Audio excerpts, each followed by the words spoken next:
तो प्लस हो अभी कहाँ क्या किया था, पानी कहाँ पिया था, पानी पियो कैसे पकड़ा था, जैसे सील किया था वैसे जैसे पानी पिया था वैसे पानी पियो।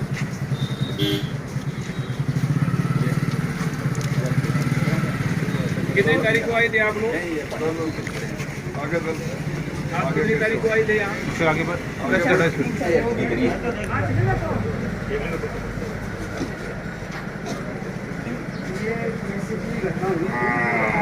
कौन कौन थे उस समय यहाँ?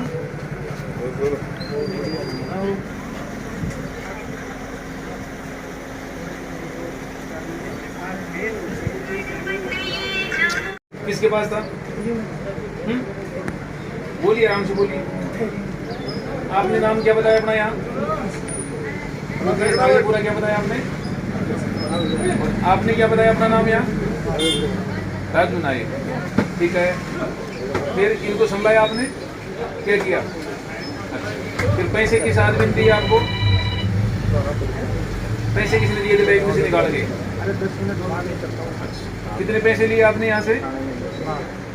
मतलब पूरा बोलिए, क्या 12 लाख लिए। 12 लाख रुपए जो लिए थे वो कितने कितने की गड्डियाँ थी? 500 की गड्डियाँ थी। 500 की थी या कम ज़्यादा भी थी? मुकंदगढ़ के व्यापारी रामचरण सोनी पूजा ज्वेलर्स ने 11 मई 2023 को एक रिपोर्ट थाने में इस हादसे की थी कि 4 मई 2023 को दो व्यक्ति मुकेश नाइक और राजू नाइक नामक दो व्यक्ति मेरे पास आए और एक सोने का हार मेरे को दिया। उसको सोने का बताकर, पैसे की आवश्यकता बताकर 10 तारीख को वापस ब्याज सहित लौटाने की कहकर मेरे से 12 लाख रुपए उधार ले गए। 10 तारीख को नियत समय पर वो मेरे पास नहीं आए, मोबाइल स्विच ऑफ मिला। मेरे को आशंका हुई अपने साथ अनहोनी की। मैंने उस नकली हार था उसको चेक किया, अंदर से चांदी जैसा निकला। 11 तारीख को हमारे यहाँ इसने रिपोर्ट दी। ये पूरी घटना सीसीटीवी में कैद हुई थी। व्यापारी ने बताया कि मेरी दुकान पर सीसीटीवी है। हमने सीसीटीवी फुटेज लिए। इस चीज़ की वार्तालाप इन्होंने जरिए मोबाइल भी की थी। मोबाइल पे इस चीज़ की कॉल डिटेल्स भी अवेलेबल थी।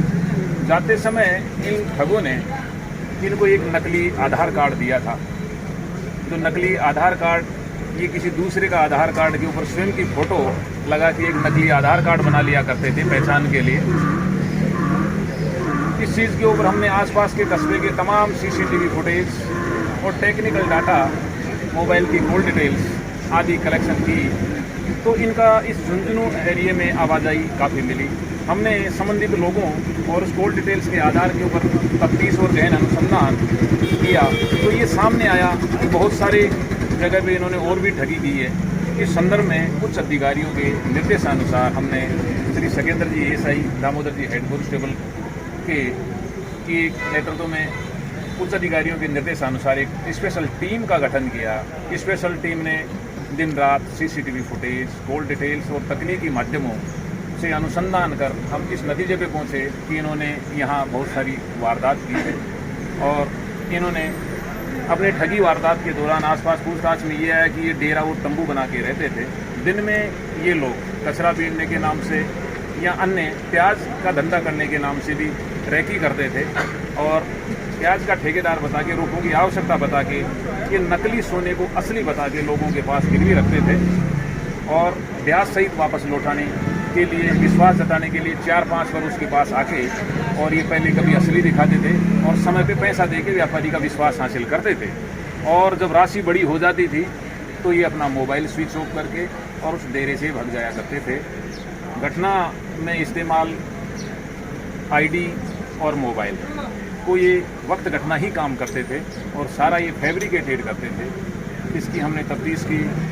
वारदात की गंभीरता को देखते हुए हमने एमपी, हरियाणा, अन्य जगहों पर भी लगातार दबिश दी और तकनीकी साधनों का उपयोग करके और अन्य जो सक्रिय गैंग हैं उनसे आसूचना संकलन करके हमने अलवर कटुंबर थाना स्थित ग्राम रेती से इन 4 संदिग्ध व्यक्तियों को दस्तयाब किया और दस्तयाब कर इनसे गहन अनुसंधान किया तो इन्होंने ये वारदात करना स्वीकार किया। झुंझुनू जिले में इन्होंने 4 वारदात करना स्वीकार किया है, जिसमें इस मुकंदगढ़ कस्बे में रामचरण सोनी के साथ 12 लाख रुपए की ठगी की है। डोनलोद में एक व्यापारी के साथ इन्होंने 5 लाख की ठगी की है। नवलगढ़ में भी 5 लाख की ठगी की है। गुड्डा में भी इन्होंने 5 लाख की ठगी की है। इसी तरीके से इन्होंने कोटा में भी 12 लाख की ठगी की है, जिसका उद्योग नगर थाने में मुकदमा दर्ज है। MP सिंगोली में भी इन्होंने इस तरह की ठगी की है। इनके साथी लोग और अन्य जो गिरोह हैं, जो लोग हैं, उस मामले में हमारी टीम लगातार तब इस तरह की गहन अनुसंधान कर रही है। ये जांच का विषय है। जैसी भी स्थिति होगी और अनुसंधान में जो सामने आएगा, हम कठोर विधिक कार्रवाई अमल में लाएंगे। ठगी के अमल बरामद के रकम बरामद कर ली गई। इस चीज़ के अभी प्रयास जारी हैं। हम इनके शकुनत तस्दीक वगैरह होने के बाद इनका आपराधिक रिकॉर्ड संकलन कर रहे हैं और इनके रिकवरी का हम शीघ्र ही कार्रवाई करेंगे। सर, दोबारा ऐसी वारदात न हो तो व्यापारियों से आप क्या कहना चाहोगे? जो व्यापारियों से हमारी अपील है कि इस वारदात में जिस तरीके से पूजा ज्वेलर्स के रामचरण सोनी ने CCTV फुटेज लगाए, इस तरह सभी व्यापारियों से हमारी अपील है कि अपने अपने महत्वपूर्ण व्यापारिक प्रतिष्ठानों के ऊपर सुरक्षा के लिहाज से CCTV, सुरक्षा गार्ड इनका उपयोग करें। इससे पुलिस को अपराधियों को पकड़ने में आसानी होती है। ये ठगी आज के एवज में एक मोटी रकम है, वो सोने के या किसी भी रूप में दी जाती है। उस क्षेत्र, उस दिशा में भी कुछ निर्देश देना चाहेंगे? ये इनकी ठगी का एक प्रकार था कि ये प्याज के ठेकेदार बता के रुपयों की आवश्यकता बताती थी मजदूरों को देने के लिए और एक विश्वास हासिल करते थे। शुरू में किसी व्यापारी के पास आते थे तो ये उससे कुछ खरीदते थे सोने चांदी का, स्वयं को ठेकेदार बताते थे और फिर ये नकली पात्रियाँ देके और उनको गिरवी रख के पैसों की आवश्यकता बताते थे मजदूरों को देने के लिए और उनको ब्याज का लालच देते थे। ब्याज का लालच 2-4 बार देने के बाद समय जो 5 या 7 दिन का लेके और उस तय समय पे देके व्यापारी का विश्वास हासिल कर लेते थे और इस तरीके से ये ठगी को अंजाम देते थे। कोई वाहन को भी प्रयोग करता क्या? ये इन्होंने ये बताया है कि ये टेम्पू से और बस से यहाँ बैठ के आते थे। दूर ही अपनी कोई मोटरसाइकिल वगैरह लाते थे तो दूर ही खड़ी कर दिया करते थे। यहाँ अकेले आते थे, काफ़ी देर तक वाच करके रेकी करते थे और फिर ठगी को अंजाम देते थे। आजकल के युवा हैं वो क्राइम के क्षेत्र में बढ़ रहे हैं, तो युवाओं के लिए भी कोई सजेशन दीजिए ऐसे? युवाओं से मेरी अपील है कि अपराध की ज़्यादा कम समय में ज़्यादा पैसा कमाने के लिए अपराध की दुनिया में नहीं जाएं। कानून के अनुसार ही अपने जीवन को डालें और कठोर मेहनत करके सफलता हासिल करें। धन्यवाद। बहुत अच्छा काम किया है, चोरों को लाए हैं, बहुत तत्परता से कार्रवाई करते हुए पूरी जनता भी विश्वास जताया है। व्यापारियों में इनके लिए अच्छी बात है। व्यापारियों के साथ में हमेशा थाने का सहयोग रहेगा। व्यापारियों की तरफ जो कोई कमी है उसको पूरी करने के लिए धनराशि से बात करते हैं, जो भी कमी रहेगी उसको पूरी करेंगे। CCTV कैमरे की बात है चल रही है, नगर पालिका में दोबारा बात करके जल्दी कैमरे की व्यवस्था करेंगे। व्यापार और राजू नामक ये व्यक्ति पिछले 5-7 महीने से मेरे पास आते थे, अपना प्याज का धंधा बताते थे कि मैं प्याज के ठेकेदार हूँ और हमें कुछ पैसों की ज़रूरत पड़ती रहती है, हम लेबर को पैसे देते हैं और हमें हमारा हिसाब हो जाने के बाद हम आपको अपने पैसे दे देंगे, थोड़ा बहुत बढ़ा कर दे देंगे। इस हिसाब से ये मेरे को झांसे में लिए, ये मेरे से 6-7 महीने से मेरे संपर्क में हैं और ये आते जाते रहते थे। फिर उन्होंने पैसा जैसे जैसे अमाउंट बढ़ता गया, फिर उन्होंने लास्ट में उन सोने की जो चीज़ थी उसको तो बदल दिया और उसकी जगह चांदी में परत चढ़ाई हुई चीज़ मेरे को दे के चले गए। 4 मई को मेरे को वो चीज़ दे के गए थे। 10 मई को ये दे जाने के वापस की वापस कर देंगे और अपने पैसे दे के चीज़ ले जाएंगे। फिर 10 तारीख को इनका फ़ोन स्विच ऑफ था। मैंने 11 तारीख को यहाँ पर थानेदार जी SHO सरदार मल जी के यहाँ पर थाने में रिपोर्ट करवाई। उन्होंने कार्रवाई करते हुए इन दोनों को, इनके साथ 2 सम्मिलित और थे, 4 जनों को अलवर से गिरफ्तार कर लिया। कहीं ना कहीं CCTV ने क्या भूमिका निभाई? CCTV ने इनकी फुटेज और थाने वालों को मतलब इनकी शक्ल पहचानने में इनकी योगदान रहा है CCTV फुटेज का।